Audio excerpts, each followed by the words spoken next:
welcome to this week's edition of Blue Sock. We're going to John, Dave and myself. We're going to rake over the bones of Ireland's defeat against Japan. Look forward to a game against Russia, all the other World Cup games, and of course look back at Leinster's victory in the first round of the Pro 14 against Treviso. So lads, what can you say about that? Our worst defeat in the Pro era? Yeah. It's up there. First time we've lost to a tier 2 team since '96. First time we've ever lost to a tier 2 team in the World Cup. Geez, we were rubbish all the same, weren't we? Although we've never beaten a host in the World Cup either. Yeah, well, that's because countries like France and New Zealand have tended to host it, Yeah. not Japan. Yeah.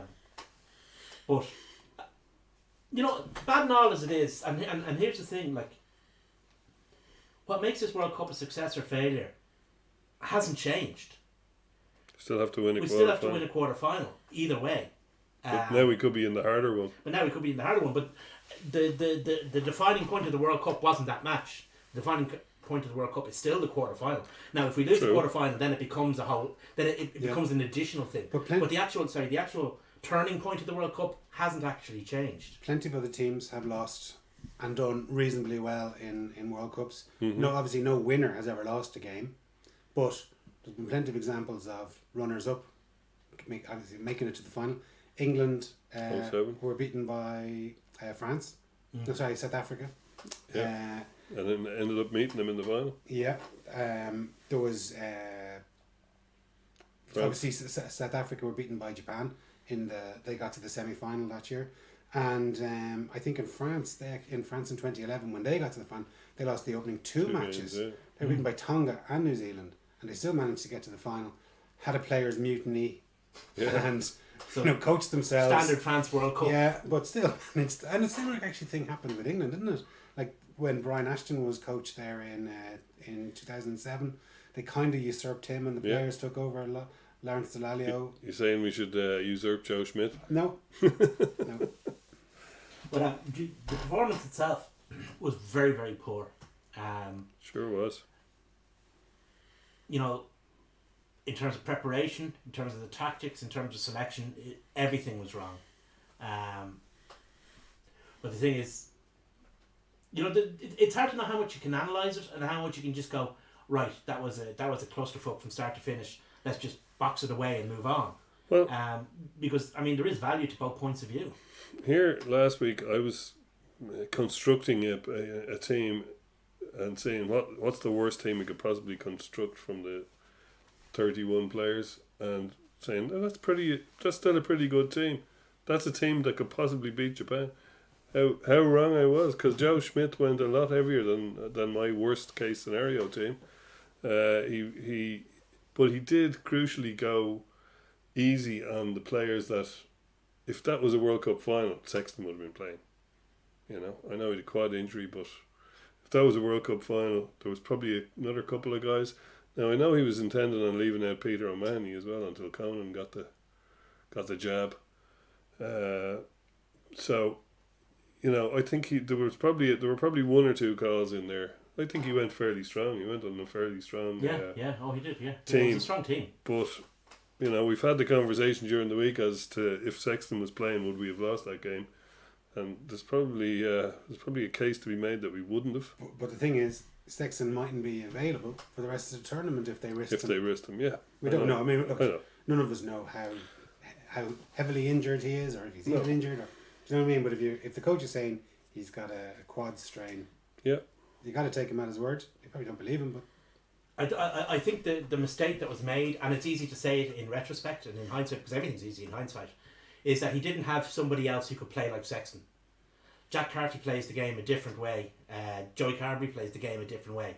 So on a day when a Sexton like out half was needed, we just didn't have it. We had Joey Carberry. But that's easy to say in hindsight, you know. So there were a number of things, like everybody's had a pop at the ref, which in some ways is fair enough. There were a lot of incidents I saw, didn't document them or anything, but there that were in from the sides. There were, I know you always see these things when you're losing as well. So So basically, we they can played, be quite they played one-eyed. exactly the same way as everyone accused Ireland of playing. Yeah, there were a lot of things that you could pull up, and I'll draw a veil over most of that now at this stage because it's not Edifying. it's not edifying to be given out about the ref when you lose. No, because I mean, at the end of the day, the penalty count was 9-6 in Japan's favour. Depends whether those penalties are awarded, though, Dave. But I'm just saying, it's not an egregious penalty count, and when you consider that That's one true. of them was for two gobshites running into one another, you could argue that penalties that were awarded shouldn't have been, penalties that weren't awarded should have been. Didn't decide the game, but I don't, because I think what was lacking from that match wasn't a strong approach from a referee. It was an absence of ept from the Irish team and tactical awareness. Yeah, Like we spoke earlier, off air about our kickoffs, our dropouts. We're going 45 metres. Like we can't compete with that. You're kicking the ball straight back down their throats. They're quite happy to run the ball back at us, attack us. You should be playing a game like it's in the middle of November, piss and rain, where you keep it extremely tight. You play it with the numbers 1 to 10 on your back, and you just kick into the corners, as if we're playing down in Thomond Park or in a tight interprovincial match. Like, not trying to be expansive, playing 7-a-side rugby and trying to run it from behind your sticks. Like, that's what Japan were doing though, and it was exactly. working for them. and that's what they wanted to do. That's what they But we wanted. let They them do wanted. it. They drew us into play. Yeah. If you remember back to the second World Cup, England against Australia in the final. England had a much bigger pack, a much dominant team, And and they got sucked in. Campese came out and said England are boring and they can't pass the ball. And England decided to come out, give them 2 fingers and says, of course we can. And then lost. Yeah. The thing that kind of worried me was it reminded me a lot of the defeat against Argentina a couple of years ago. Yeah. In that we played a game that tactically was exactly the game that the opposition would have liked us to play. Against Argentina, we did it again against Japan. We gave them lots of opportunities to run the ball back from unchallenged kicks with plenty of space. That ball should never have seen daylight. That ball should have been suffering from vitamin D deficiency. But what Irish team plays with, flashing the ball around? Like in any Europe, we've fortunately in Leinster, and if any Munster viewers are here, like they've had their success as well. What teams that have won those 6 European Cups have really flashed the ball, trying to out French the French teams? They don't. They play it tight, and that's what Irish teams are successful doing, and that's what we should have done last Saturday. Yeah, I mean, we got everything wrong. I mean, the players looked knackered.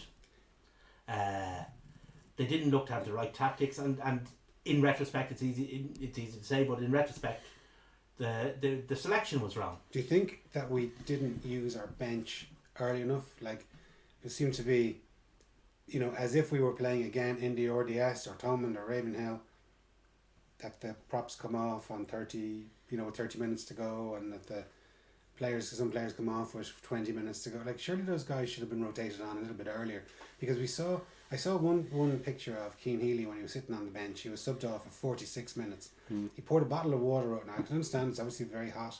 He poured a bottle of water over his head, and he looked absolutely spent. Now, he's just had 15 minutes in the changing rooms. He's come back out. He's played 6 more minutes, and then he had to go off. Now, I don't know why. Was he injured? I don't know. But they took him off after 46 minutes, and he looked absolutely exhausted. And that was one of the few tactical subs that came on. He would, at an early stage, and I would have just preferred to have seen us using our. Like say Carberry was, we should have been looking at it and say, well, Carty is a good player and has a lot of potential, but this game's getting away from him. Now you need to bring on somebody who's got 20 caps, who's played in big European Cup games for Munster, on Leinster.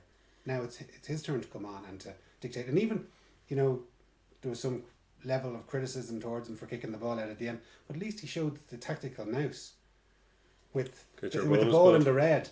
Yeah, and we still have a bonus point in the bank. I would say that the only decision an Irish player made for the entire duration of the game that was right was Carberry kicking that ball dead. That was the only correct decision an Irish player made, because that saved the bonus point. If we tried to flash it, turned over the ball, and then Japan had got a dropper or scored a try or got a penalty. And let's face it, We would have lost the They bonus look point. very. I mean, Keith Earls coming back and making that absolutely fantastic tackle, the cover tackle where he must have made 40 meters sprint back and made the tackle just 2 or 3 meters short. Like that saved our bacon. That saved our. That gave us still an opportunity to be in this World Cup. But like, that could easily, and Japan looked like they could have scored really every time they got the ball. They looked so dangerous against us. Yeah, I had a personally bad experience, which I haven't told you about yet, but I was away, as you know, and I got up early in the morning. That trip, John? And well, it was a great trip, apart from the LSD. The LSD.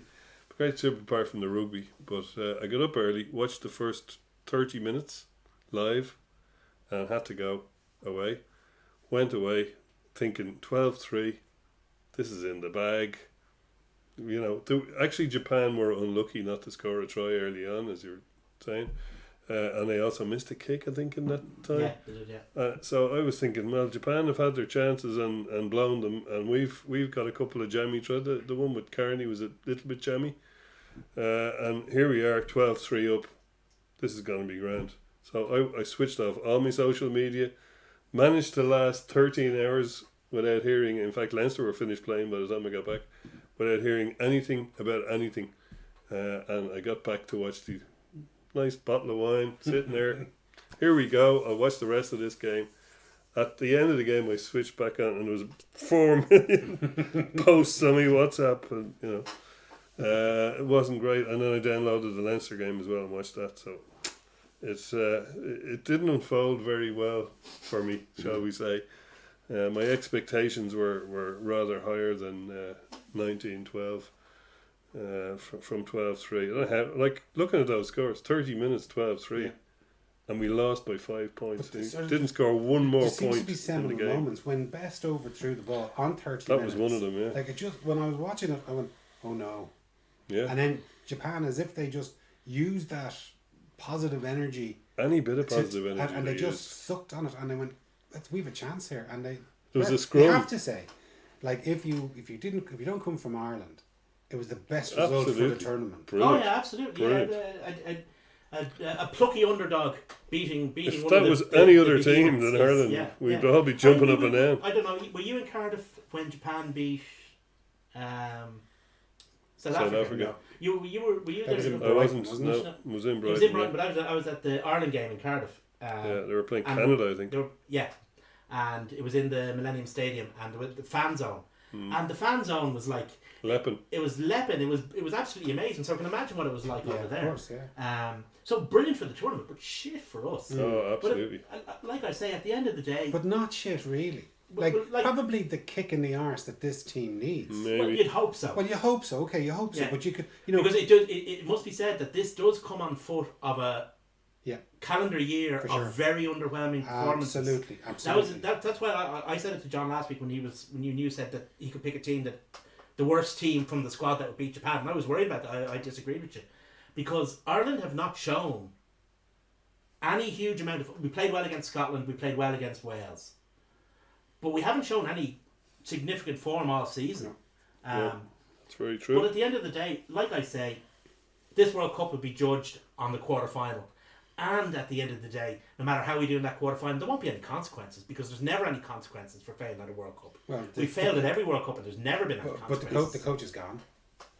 Yeah, but Andy Farrell will still be head coach next season. Yeah, but like sometimes the head coach might have a very big difference of opinion than the assistant coach. Yeah, but the point is, I mean, Joe Schmidt will still ride off into the sunset, and the plans that were in place beforehand will still be in place afterwards. Well, We no, don't- you we don't know we what don't- Farrell's going to be. I mean, like, you can't just say that. Like, we don't know what Andy Farrell has in plan. You don't know what way he's going to play. He's never been a head coach before. We don't know what is, if he's going to continue implementing Joe Schmidt's tactics, or does he completely rip that up and change it? We don't know. And we won't know until he takes control of the Six Nations games. Yeah, That's true. that is So true. let's leave that one until next February. Yeah, But anyway, this brings us on to the Russia game.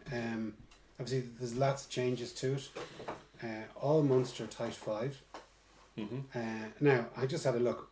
Right, You know, I've listened. Munster 25. Well, okay. I've listened to basically 48 hours of podcasts and I've listened to none. loads of them just in work with my headphones on, and you know the doom and gloom about and could we possibly beat Russia? You know, For fuck's sake. yeah. Oh, it's unbelievable the negativity. Like, let's put this into, you know, brass tacks.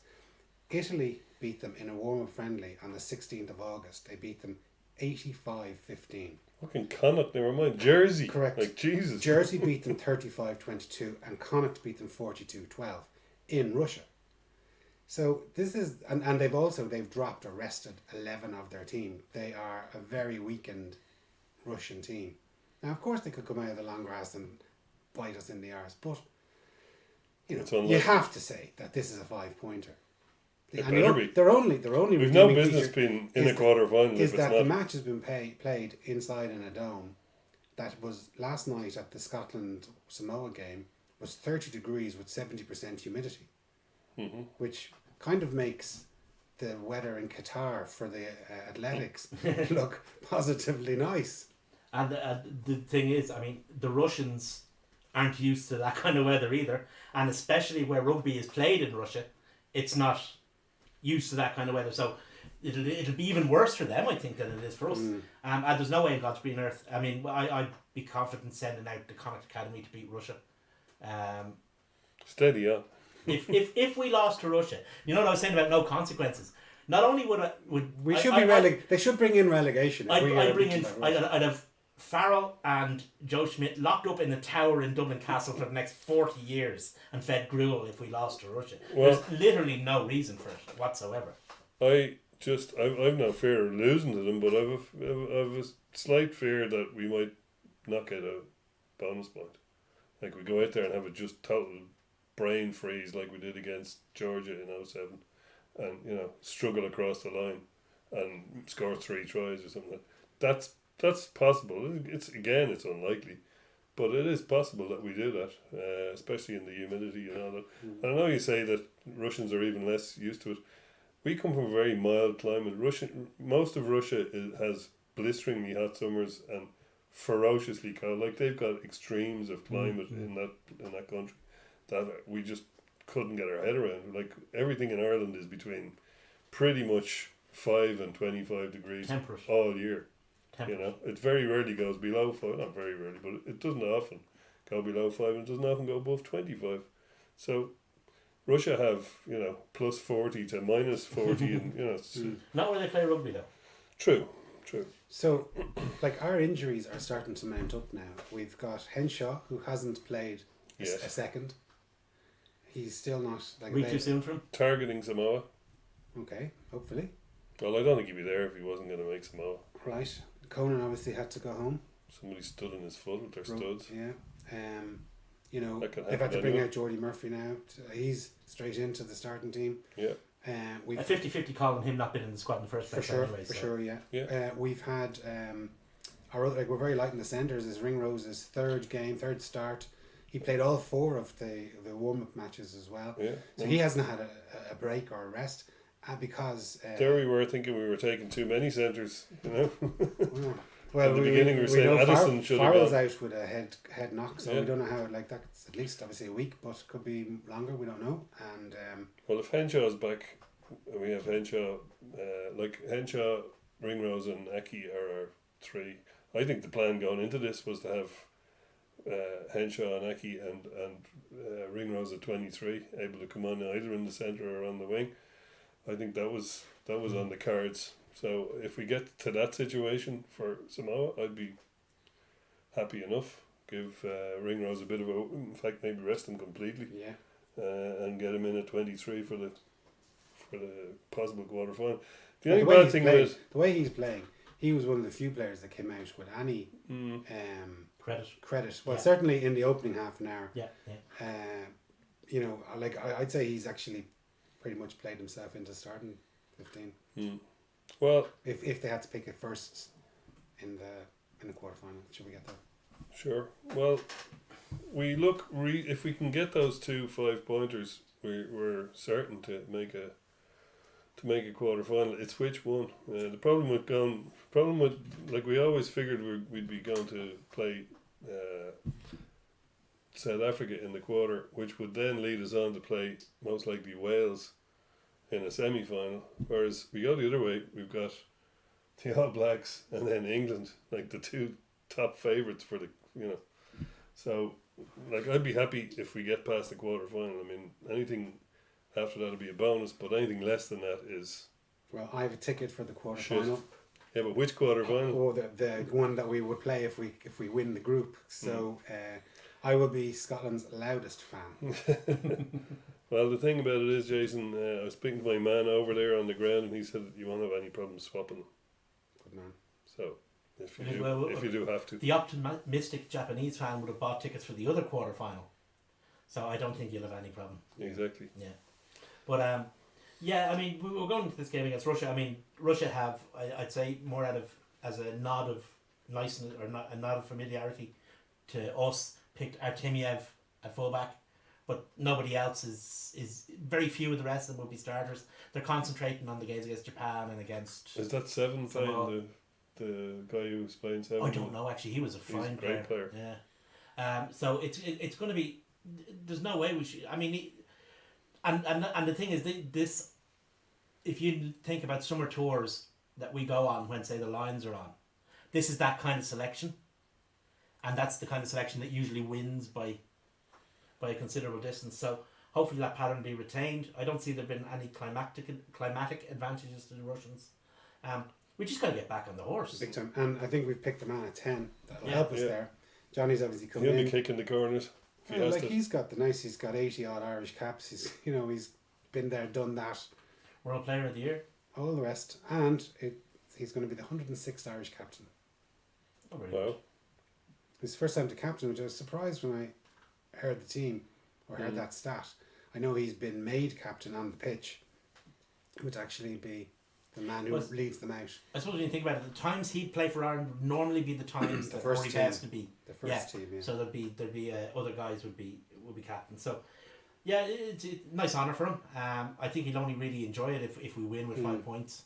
Well, None of us will enjoy it if we don't do that. Now here's the thing: like if we do start pulling away from Russia with, half an hour to go, we nearly think get all of our starters within in inverted commas off. Oh, Of yeah, course. yeah. But like we don't need to score 8 tries. Four will do Mhm. as long as we don't lose the game. Well, that's the thing. We don't need to go mad and put 108 points on them. We just need to score 20 points from tries. Anything else is a And bonus and win, obviously, and not take off enough players that you'd concede a try or two on the other end. But yeah, like It took notice it took him 1.5 World Cups to do it, but our alternate out half has finally been selected as an alternate scrum half. oh yeah, Which says something. I'm not sure what. Joey Carberry did play scrum half. He was a scrum half as a teenager when he played youth rugby. mm-hmm. So it's not like I mean, the stuff about Ian Madigan was just taking the piss out of the media more than anything. He was never going to play scrum half. Never did play scrum half.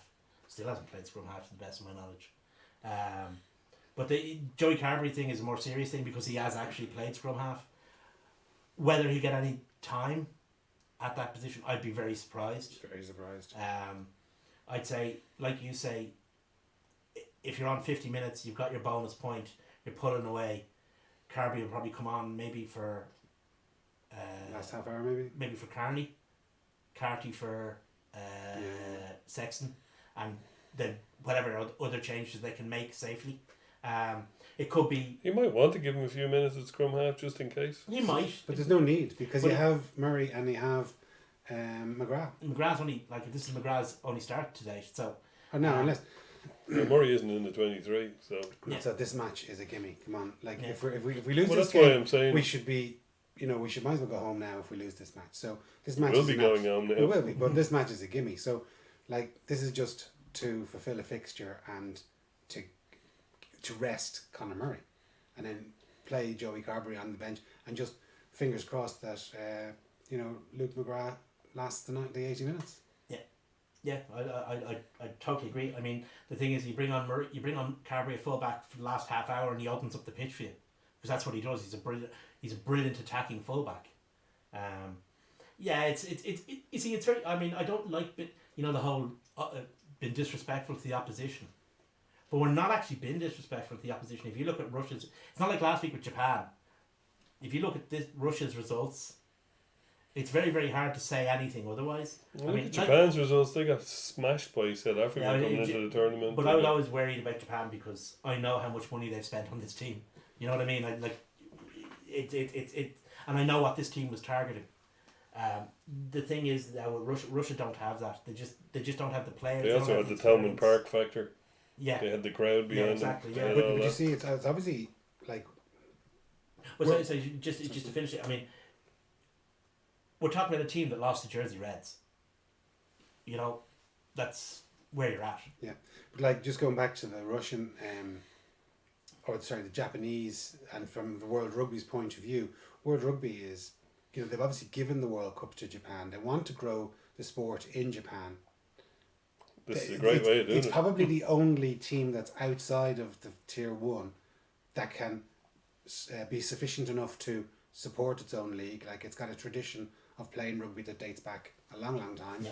They have obviously the money behind them, and they have an opportunity. They're not that far. They've got a population to support it, but they've also got. They're not that far from, say, the epicenter of rugby, which would be the Pacific. New Zealand, Australia, and the Pacific Islands, that they can get some guys to come in to bolster their team. And I presume 20 years down the road, they're looking for have no Islanders or no Kiwis on their team. But that's not going to happen yet. That's going to happen. But like even the way that they've manipulated the tournament, the fixtures for Japan, like this is all weighted in Japan's favor. Yeah. They've had 7 and 8 day turnarounds between all of their matches, whereas other teams aren't getting that. Samoa had 4, was it, or Ireland had 5.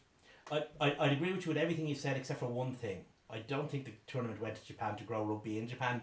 Rugby in Japan is growing organically anyway, Well, and I has think been it's a over 100 bolster. years. It's a booster. I think it went to grow World Rugby's bank balance. That's why it went to Japan. No. If they wanted to grow the game, they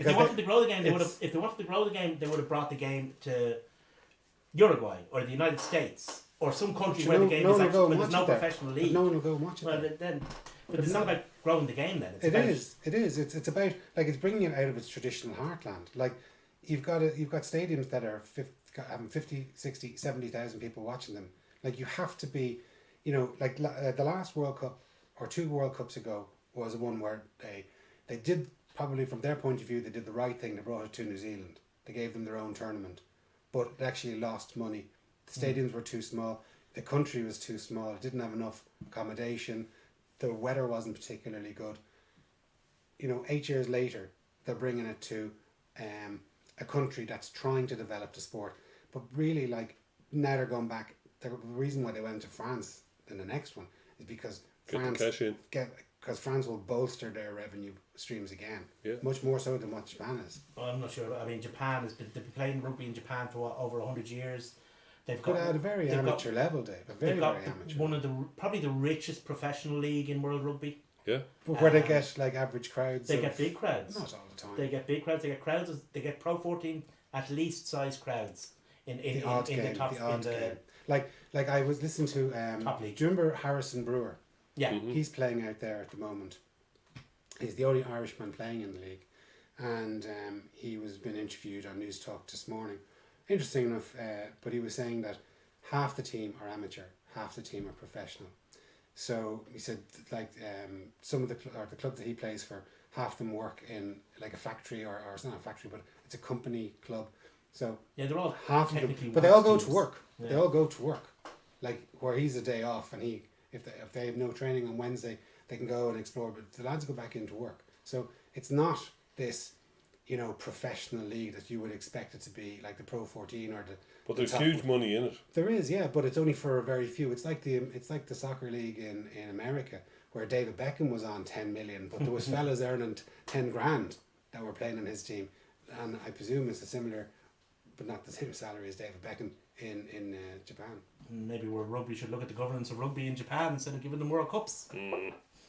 I just wary of this whole it's growing the game thing. I mean, giving it to an established rugby nation. I mean, Japan have been in most of the World Cups. And how have they done, Dave? How have they done? Well, Why are they They got beaten tier 2? 140 nil or something by the All Blacks at one stage. 142 now. Why are they're tier 2? They They're a want tier to, 2 country, but they, I mean- but like surely to God, the IRB wants, or the World Rugby wants to push up a number of teams from tier 2 to tier 1. Yeah. Yeah.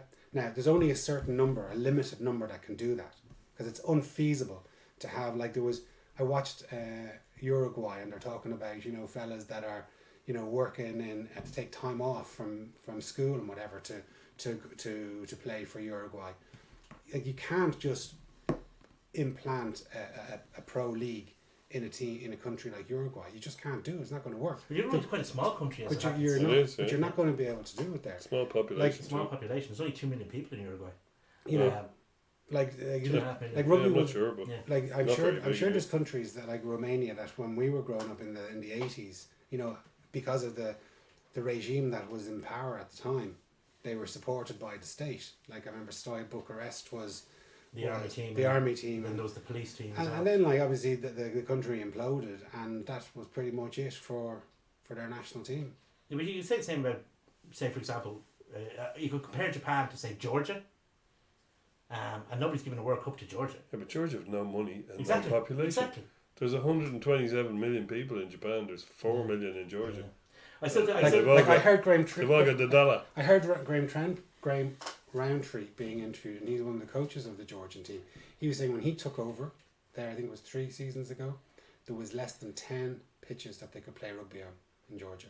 He says now, with a lot of funding that's come in from the World Rugby, that they are slowly getting the facilities, but they have to start very, like, rugby is not just put down 2 jumpers. It's far more technical than just saying, oh well, you know, there's a pitch, off you go and play on it. You know, you can't just say to some kid off the road, oh, come on and play rugby. You can play tag, you can play tip, but you can't get them to play a proper game of contact rugby without proper coaching in place, without facilities in place, and even without, you know, sort of with scrum machines or pads or all stuff that costs money that needs to be provided. And but according to Graham Roundtree, like he's saying, that is coming into place, but it's slowly getting there. yeah, no, I agree with all that. And I don't think that makes any difference to my point that the World Cup went to Japan because it's got the money and it's got big corporate backing. It's the same. I mean, you But could always you could you're say talking- same. but You you could say, say Asher, same. you know what? You could bring it to Brazil. Just pop it into Brazil. Why not, Asher? We'll sort it out. If Brazil had the corporations to do it, then But they you would. can't say that. Like, And- you and- just can't. It has I mean- to have a, you know, it has to have an infrastructure there that people actually have an interest in it. Well, they brought a soccer World Cup to Brazil. Well, I think, lads, if you keep If they brought arguing, a soccer World Cup to people Brazil, won't have an And interest the so in it team it. obviously- that the point won I'm making 5 is- World The Cups, point I'm making is it obviously has the infrastructure. it doesn't have. It probably has very few rugby clubs. All right, okay. Sorry, I mistook what you were saying about infrastructure. That's fair enough. But actually, Brazil are doing quite well in the South American Championship, didn't they? What about the Pro 14 lads? I'll get on to We'll that. get on to them. No, I'm just. I suppose I'm more cynical than you, Jason. You are. Okay, well, looking at some of the other results since we last spoke, I suppose the one that does jump out off the iPad is Australia losing to Wales. You know, Controversially. well, Controversially for according the to Czechs. nobody except Czechia. Yeah, but would you have that as a shock result? one thing that I thought Australia haven't been playing well. I wouldn't have given that. I thought Shocker. that Wales were a bit like the boxer who just absorbed all the pressure and then just kicked loose. Yeah, I wouldn't have had it as a shock result. I thought that Wales, like you say, did a bit of rope-a-dope with Australia. They kept coming and coming and coming, soaked up the pressure and then just struck. A few intercept tries. Yeah. Gareth Davies is a great man for them. Yeah. Yeah, it was a great game, actually. Very exciting game for the I'm neutral. so glad I got up. Yeah, it was a good something game to to watch. watch. Yeah, it really, really was. Yeah, I don't think it's that. I mean, it's not a surprising result because it could have gone either way. It was a game that when you're looking at it beforehand, you could think, can you pick a winner in that one? Not really, because they're two. I mean, you'd have to. I mean, you have to remember Wales. Going Wales, on world Wales rankings, Wales are way ahead of. Forget world rankings. Wales are the Northern Hemisphere. Wales are the champions of the Northern Hemisphere. Yeah, That was my next point. Australia did beat New Zealand though earlier on Yeah, this yeah. year, Sure, That's who true. hasn't? Everybody beats them, Everybody's beaten New Zealand. except Wales. except in the World Cup. Even our women have beaten New Zealand, Jay. Except Wales, Dave. Except Wales. They beat them in Can't reiterate 1953. that enough. They by the did, way. yeah. And it wasn't even all of Wales. Parts of Wales have beaten New Zealand, Jason. That's it. But In 1976 or something, wasn't it? yeah, it was. I think a couple of Welsh clubs have beaten touring All Black sides, but I think alcohol has had more to do with it than I think. But no, I mean that was a game that could have gone either way. So any result wasn't a surprise. What was the surprise was, I mean, I know he's not a man who likes to lose, so I mean he's not very good at it. But Checo was a bit whingy after that result, so he was. He's formed for that. Yeah. In fairness to him, you know. I thought that you can't really complain about any of the decisions that were made. Well, you can if you're Michael Cheika. Yeah, but you know what I mean. Like in reality, you can't. What was he given out about? Offside for the intercepts or? Offside for the intercept. He's given off about the yellow card for carrying the ball, the arm. Well, now, in fairness, I thought that was a bullshit decision. Absolute bullshit. Yeah, but if you look at the environment that rugby's played in nowadays, Well, that's do you know what? it. We should play tip because That's it's exactly scandalous. what Cheika said. Well, I couldn't agree more with but him. you, I couldn't agree more. But I'm the not- thing is, if you play tip, you have to play tip according to the rules of tip. So if you're going to play Well, rugby do you know union, what? you have to play Jason's rugby definitely union in the according to games rules. council off brigade, well, isn't He I'm is, telling yeah. you what, lads. It's, If you're going to play, you you're have to play ruining according my to the rules. sport. You're ruining my sport. If that's what you consider to be a yellow card, it's disgraceful. It's not about what we consider to be a yellow card. It's about what the laws say Well, is a it's yellow bullshit. card. It's absolute bullshit. It's absolute bullshit. It was a disgraceful decision. Get yourself elected to the World Rugby Committee, and then you have a change, because that's. I mean, I would not have given a yellow card from when I played rugby. That's not a yellow card, right? I don't think it's a yellow card action, but according to the laws of the game today, which are the laws that the game has been refereed under, supposedly, Okay. it's a yellow card. Referees are absolutely destroying the sport. Absolutely. Like I don't know any other sport where you go through it and you say, oh, you know, like where it'd be in a press conference where we're saying, oh, the referee, the touch judge last Saturday morning gave a couple of decisions against us, and by the way, we have him again on Thursday as our ref. Like, the referee should not be should make decisions, but all the decisions should be consistent. You've got different interpretations of it. You've got, well, we're going to play shit because we've got Wayne Barnes, or he's going to ruin the game on us, or he doesn't like us.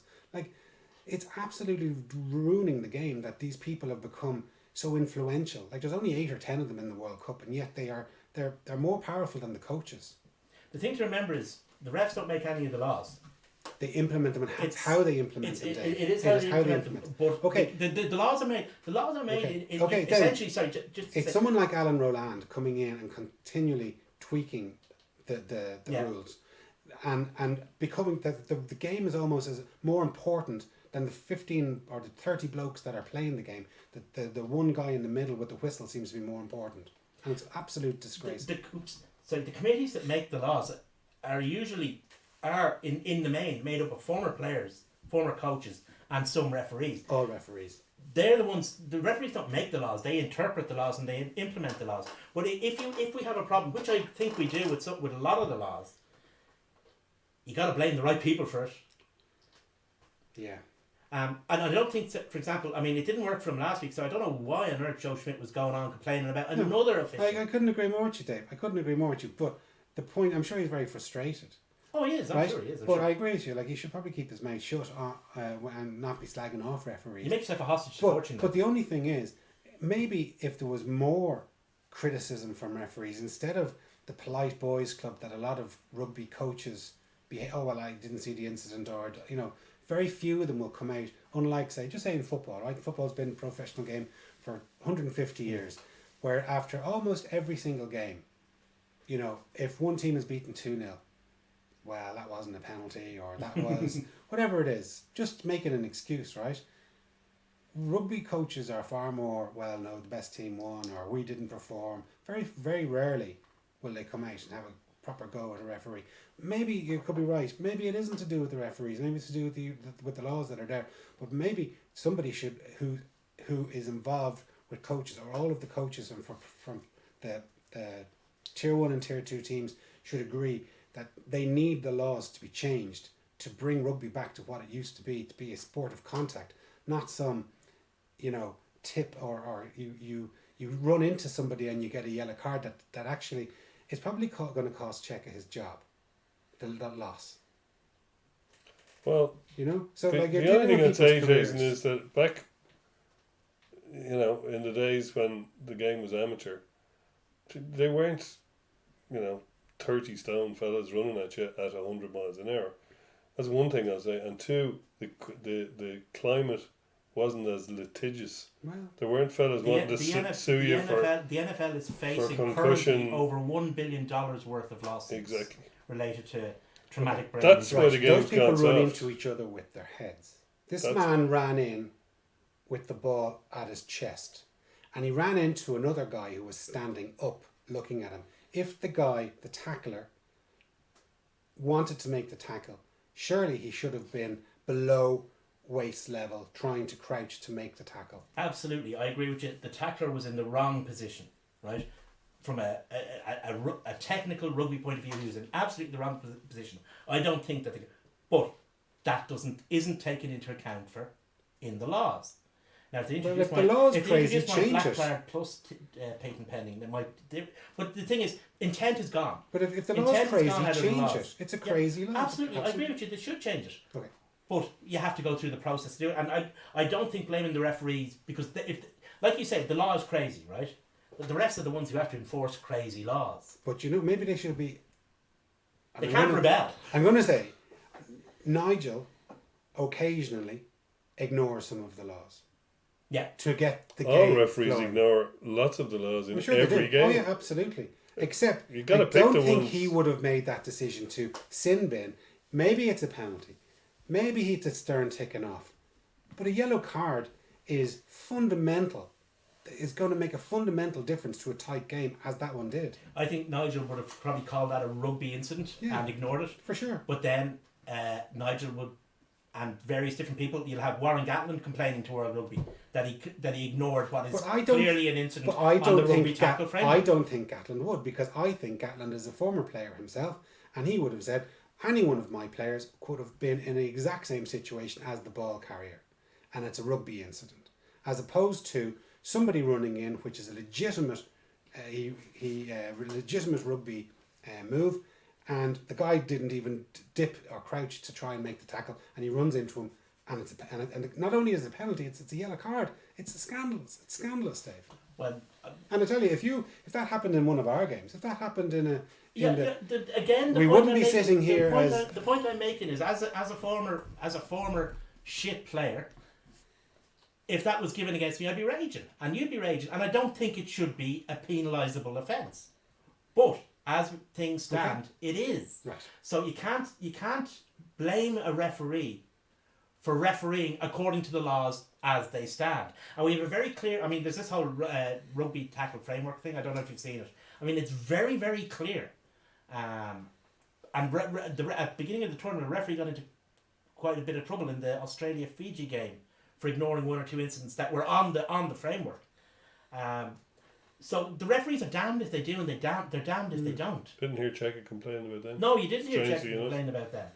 So, I mean, a lot of what coaches complain about is generally what is best for the coaches. Of course. And I would say if Gatland thought it's something he could complain about, something that would give him an advantage in a future match, he would most certainly complain about it. Okay. So, anyway, so just a couple of the other fixtures. Well, my second favourite team, Scotland, beat Samoa 34-0. They made heavy weather of it. They got their bonus point. They're still Thank on track. God they got their bonus point. Yeah. From our point of view. From our point of view, and Keep them interested. very much so. And also kind of might make Samoa a little bit disinterested. I was having a conversation with a friend of mine the other day, and I was thinking, well, you would think that if Samoa, after being beaten in that game, that potentially some of the players will be thinking, am I really going to put my body on the line now in a dead rubber from Samoa's point of view, when I've got a contract in England, France, Australia, wherever? Am I really going to try all that hard? Fingers crossed that they won't, and we'll get the 5 points in that game too. Fingers crossed that they just aren't careless. Well, that's it, and come in like a flying torpedo. Yeah. Guys get hurt. Because the one thing, I mean, we were talking about one of the Japan result being one of our worst. I mean, our previous worst result was that hammering we got from Samoa that night in Lansdowne Road. Yeah. Now that was a very, very good Samoan team. It was one of the best Samoan teams. Just those ex-All Blacks playing for them. Yeah, the whole lot, like Inga the Winger. Back in the day. So. But like they were excellent that night. Imagine if it had been the whole of Samoa. Yeah, I wouldn't like to leave myself as a hostage fortune to a Samoan team. But I think we'll actually pick a fairly physically strong team for that match. Jeez, I hope so. I thought now again. I suppose things are desperate times call for desperate measures, but I'm sure that in the back of the coach's mind they were thinking, win our first 2 games, rest our frontliners. Yeah. Everyone is nice and tickety boo. No training ground incidents, and we come into the quarter final nice and fresh. Mightn't necessarily be, but if they have a plan, should they stick to the plan, or do they need to, manipulate it a little bit? I think you have to do both. If that's not a bad answer. I mean, obviously you have a plan, and the reason you have that plan is because you think it's the right thing to do. But you have to change with events. But events have changed. They do need their players rested. Oh, they do. We saw what happened 4 years ago, 8 years ago, when we had heavy games coming into a quarter final. Yeah. Guys were physically shattered, not able to perform. For all we know, the selections that we're seeing could be the selections that were planned anyway. Yeah. So it's obviously injuries aside. So it's hard to know. I would suggest that we'll go in. I'd say, I mean, we've got Russia now, then Samoa in our last game. The only thing is that we do need 5 points against Samoa, because one thing Samoa, we do have a 9-day turnaround to Samoa, but they are defensively strong. Mm-hmm. That's one thing we have to be wary of. They conceded 34 points to Scotland. That's true. But they're a well No, organised for team. sure, yeah. Sure. Okay. I mean, Scotland got their bonus point in the 75th minute. Yeah, they did. So you can't. You'll beat them, but whether you beat them enough is the question. Mm-hmm. Yeah. At least we know what is required. Yeah. Well, anyway, turning our attention towards the Pro 14, we went and opened our account against Treviso. I suppose Treviso showed that they wasn't just a flash in the pan last season. No. We did get our victory, but it wasn't as comfortable as it might have been in previous seasons. Well, I don't know. I remember going over there with Johnny Sexton and Devon Toner and having to pull it out of the fire at the last minute. 2011, I think it was.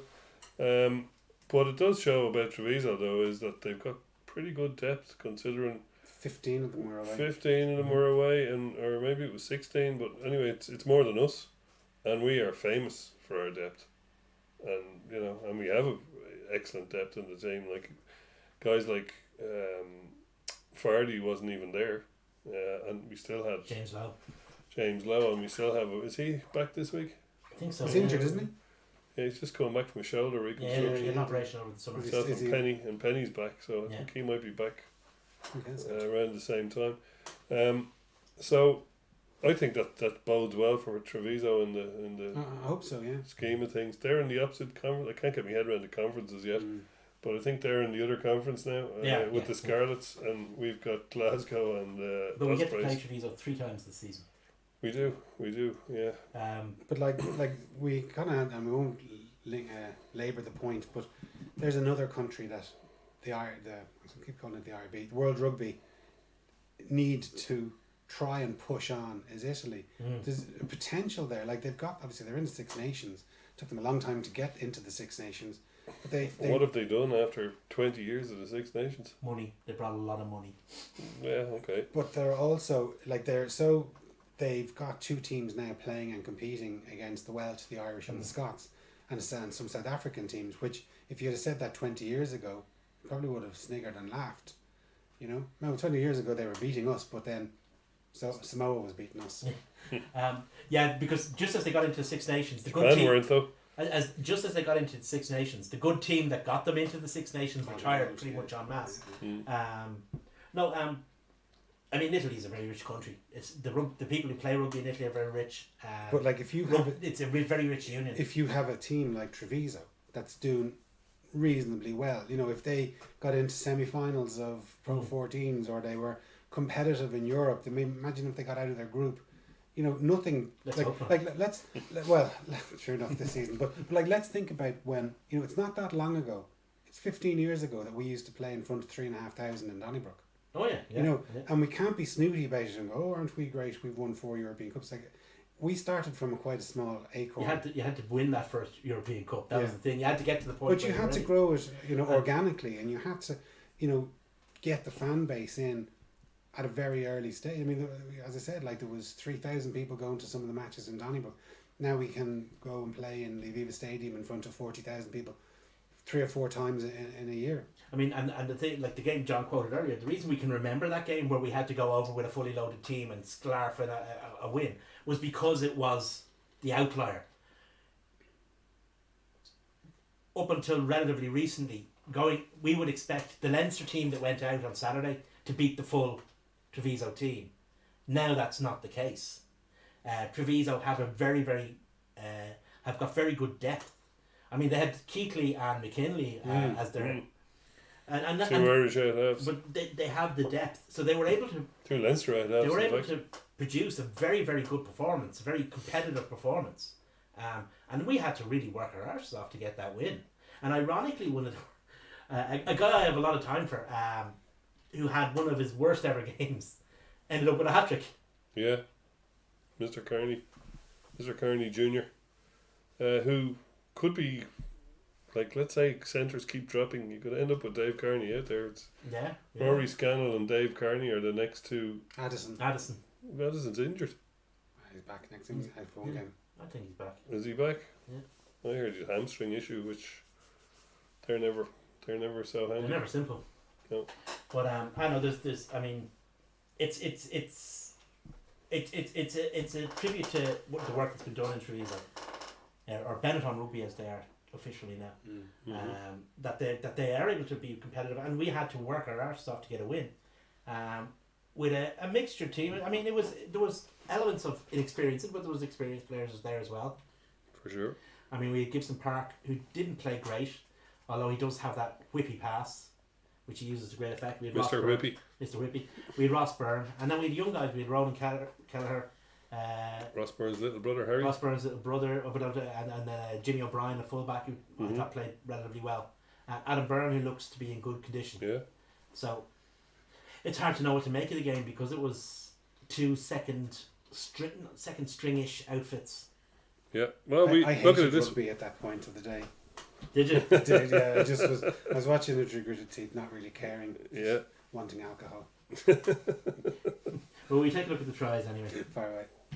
I was And watching hopefully it. we won't be cut off the internet like we were last week. I was watching it after midnight after a lot of alcohol already on board. So. I mean, they're nice tries actually. That was a nice little try. Nice offload, isn't it? I thought we looked fairly good for our win, to be fair. Although it was after midnight and I did have a lot of gargle on board too.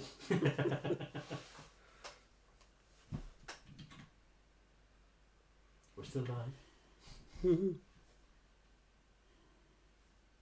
Yeah, it was a nice piece of work there from Rory Loughlin to get outside and then offload. It's a fairly decent crowd as well. Yeah, considering it's during the World Cup. What was it, 5 tries we got? 4, was it? Dave the Rave, I thought it was 5, maybe it was 4. That was Carney's 3 and Adam Burns. Yeah, it's 4. Okay. Yeah. 4 is enough. But, like, as you can see from the scoreboard, it wasn't, we didn't run away with it, No. We managed to keep ahead, and that was all we needed to But do. that was typical Leinster, But get the key score at the key time of the match. Like that's coming into half time. Mm-hmm. But we'd score, they'd score, we'd score. It was a nice pass from Like Mr. Kevin Byrne. Keegan. Yeah. But just, I mean, the one thing you never say about that was a nasty one. The one thing you can never accuse Dave Carney of is a lack of effort, and that try was made through just keeping going. Mm-hmm.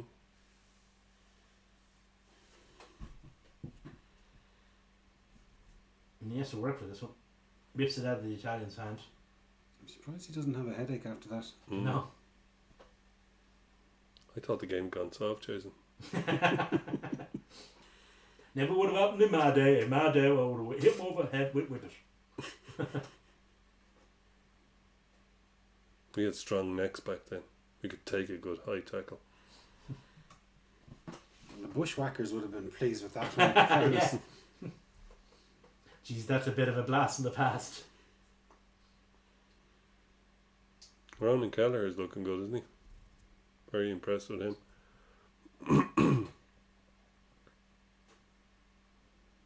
Joe Tamani. Yeah, he wasn't bad. Maybe finally settling in after a year. But like a fellow with many Australian caps does he have? Must be in the 30s, is it? I'm not sure it's that many. I don't think it's quite that many. I Okay, think he's got but- about 20. All right, but he's obviously a pretty good player that has been capped considerably by Australia. On the At two wing. codes, He should at be- two Mostly. codes. He should be excelling at this level. Well, he was near enough our best player on Saturday, so that's kind of what you want. Exactly. There's a Mr. Whippy pass there for Yeah, you. that was a nice pass. He does that very well, actually. Mm-hmm. Right into their bread basket, as they say, in the cliche. So, good man, Dave the Rave. He gets the job done. But it's nice to see, another step in the evolution of younger players. Mm-hmm. I was disappointed for Dev. He didn't get that try from the start. Mm. If he'd galloped a bit more, Head down. yeah.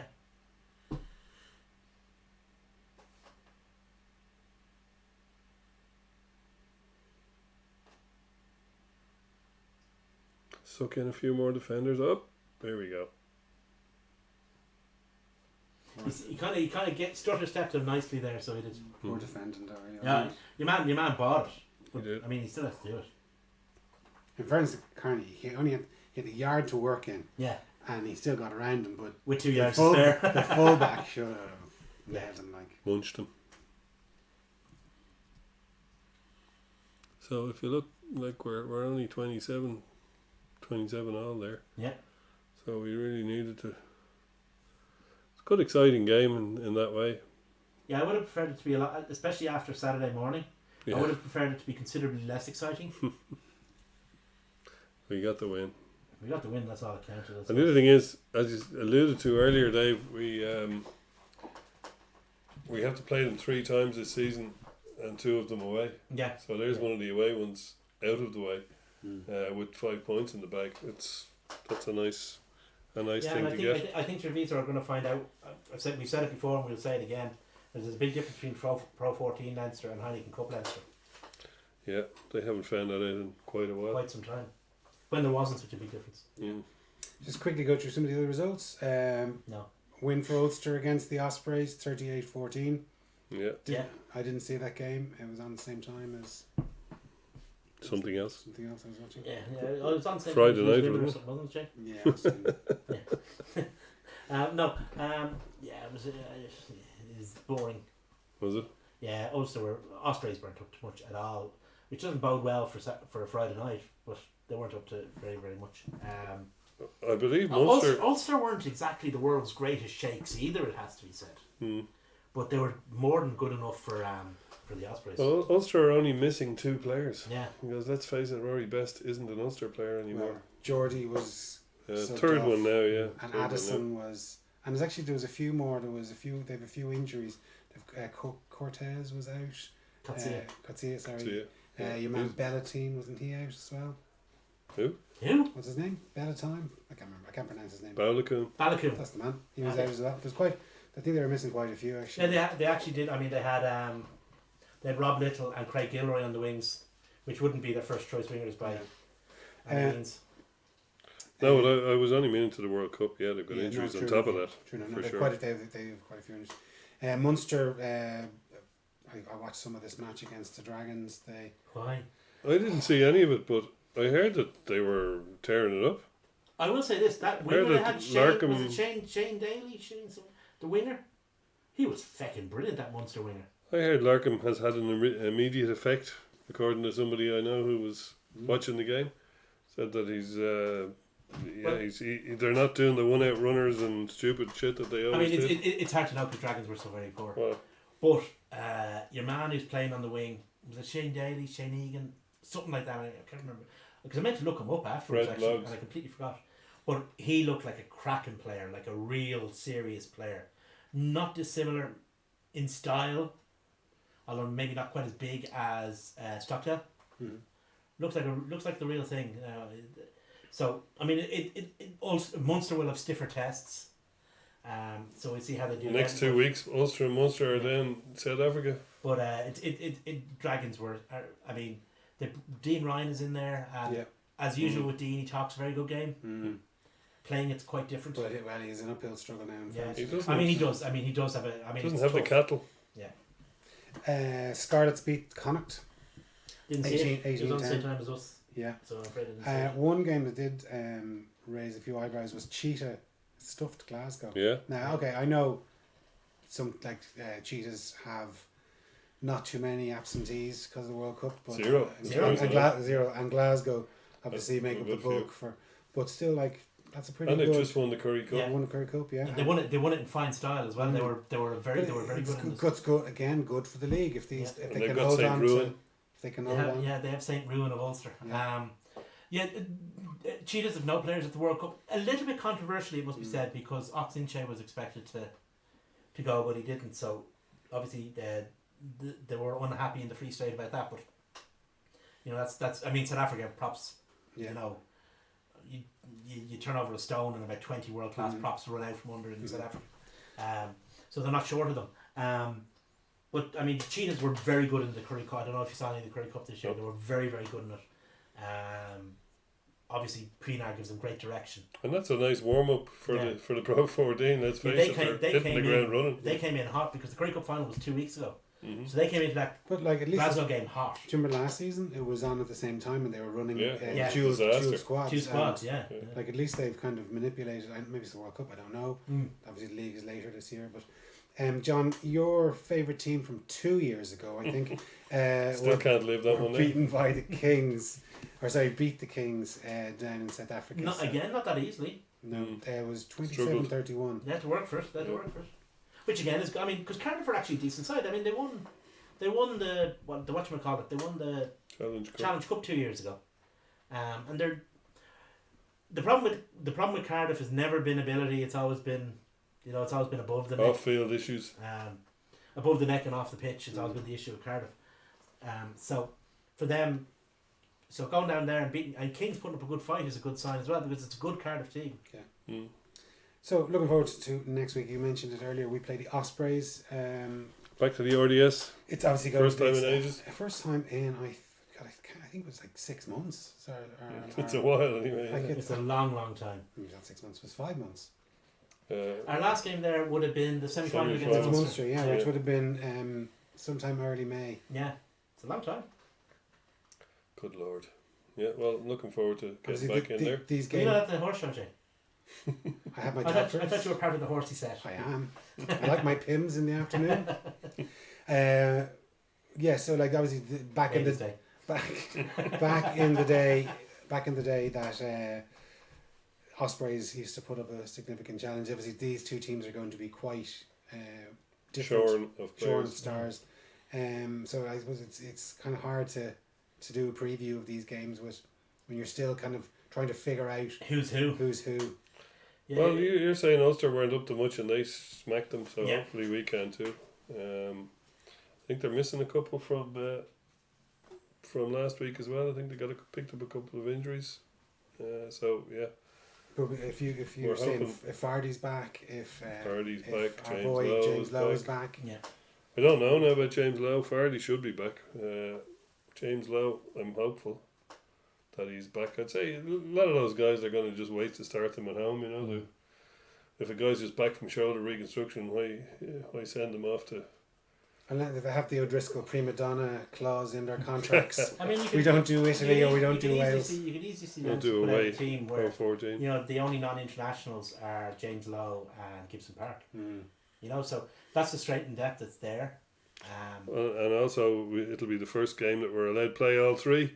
Gibson Park, Fardy, and, Yes, that's and right, James Lowe will no problem doing that. Knowing our luck, It'll be Luke permanent. McGrath will break a toenail on Thursday, and Gibson Park will be called up next because Marmion has But his name got isn't flu or something.